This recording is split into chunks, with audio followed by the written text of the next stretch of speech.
Bueno, pues me llamo Paula Ortiz, yo estudié Filología Hispánica, luego estudié un máster de guión, de escritura de guión para cine y televisión en Barcelona, y luego empecé un doctorado en teorías, en las últimas metodologías de escritura de guión de ficción norteamericanas, y eso es lo que me permitió, a través de una beca de investigación del Ministerio de Educación, poder ir a Estados Unidos a estudiar guión y dirección y hacer todo el proceso de investigación para el proyecto de la tesis doctoral.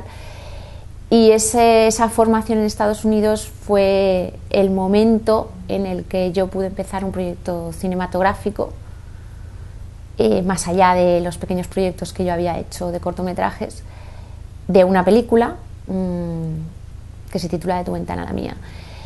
Para hacer esa película, junto con otros dos compañeros, otros dos socios, fundamos aquí en Zaragoza, en Aragón, una productora que se llama Amapola Films, y desde esa productora pues impulsamos un proyecto en coproducción con Oria Films de esta película que se estrenó en el 2012. No sé, hay una mezcla. Para conseguir llevar a cabo este tipo de proyectos, yo creo que hay una mezcla de tener muy clara cuáles son las raíces del proyecto y estar muy anclado a la tierra, a tus posibilidades, a tu realidad, a tus recursos, y también tienes que tener muchas alas y no darte miedo a ciertas cosas y lanzarte a un nivel de la imaginación y de la pasión muy importante, porque el cine es eso.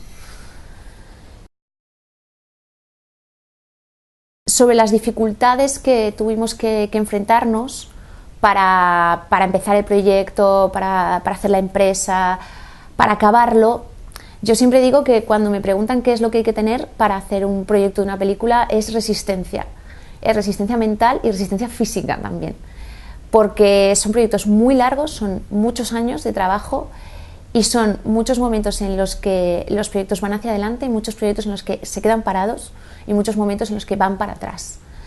Y la realidad va cambiando permanentemente el proyecto y tienes que adaptarte. Entonces las dificultades en nuestro caso pues fue que empezamos en un momento que todavía no habíamos llegado a una situación tan crítica socioeconómicamente, y entonces empezamos el proyecto en el año 2008, 2009, y progresivamente nosotros hemos hecho una película muy difícil, sin, por así decirlo, sin los signos del cine comercial, en un momento en el que económicamente todo cayó en picado. Entonces hemos tenido un proceso de necesidad de empuje, de resistir a las circunstancias muy fuerte. Fue mucho, a pesar de lo que parece, ha sido mucho más difícil el final del proyecto que el principio. ¿Cuáles son los puntos fuertes que yo creo que hay que tener para empezar un negocio, un proyecto? Pues es que yo creo que es muy importante la pasión y el convencimiento de que lo que vas a hacer es necesario. Parece una tontería, pero es que no lo es.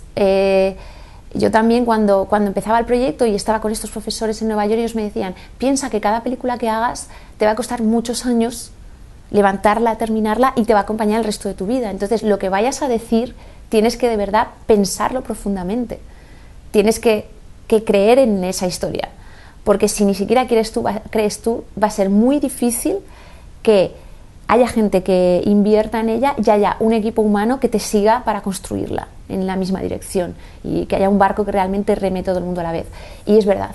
Entonces creo que la primera cuestión es creer que lo que tú vas a hacer es importante y es necesario, y saber justificarlo, saber explicárselo a los demás. Un consejo para darle a las personas que empiezan un proyecto: a mí no me gusta dar consejos, porque creo que cada proceso, estos procesos, cualquier proyecto en cualquier ámbito, empresarial, científico, cultural, educativo, etcétera,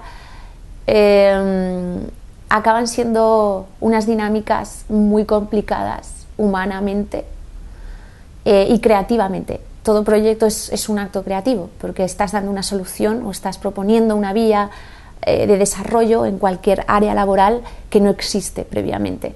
Entonces, y para ello van a hacer falta gente, horas de trabajo, dinero. Entonces, cada proyecto tiene sus necesidades. Es muy difícil saber, dar un consejo así a la americana de esto es lo que funciona. A mí no me suele gustar dar recetas y decir a la gente lo que tiene que hacer, ni ser dogmática en ese aspecto. Pero sí que creo que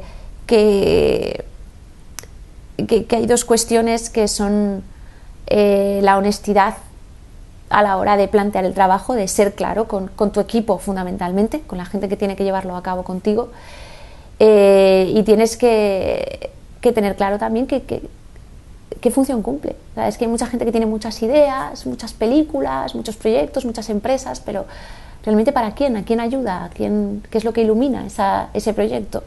Si eso no lo sabes, pues creo que es el primer punto de partida. Lo mejor que puedes hacer es parar a pensar eso. Con respecto al el tema de las mujeres emprendedoras, sí que, claro, a mí es algo que me interesa mucho. A mí me interesan las historias de mujeres porque las tengo cerca, es lo que conozco, por mí, por las mujeres que me rodean. Es el mundo, es la sensibilidad, bueno, no sé si existe o no unas historias de mujeres, no me gusta tampoco que eso acabe siendo una etiqueta reduccionista de nuestro trabajo, de nuestras ideas o en este caso de nuestros relatos. Pero sí que es cierto que en el trabajo ahora mismo las mujeres siguen teniendo dificultades añadidas. Yo las vivo. Esto que a veces preguntan, sí, pero no, yo es cierto que en mi experiencia personal, en lo relativo a toda mi trayectoria, tanto de aprendizaje como profesional, en el ámbito académico, en la universidad, dando clase, etcétera, porque yo trabajo dando clase también, aparte que en Amapola Films, nunca me he sentido ni minusvalorada, ni que mis ideas estaban siendo tenidas en cuenta detrás de la de mis compañeros varones, nunca. No se han evaluado ni mis exámenes, ni mis trabajos, ni mis investigaciones, ni nada por debajo. Pero cuando sales de un ámbito teórico en el que creo que ha habido ciertas conquistas a lo largo del siglo XX para las mujeres, donde se les tiene en cuenta, el ámbito laboral comercial, el mercado es mucho más cruel con las mujeres.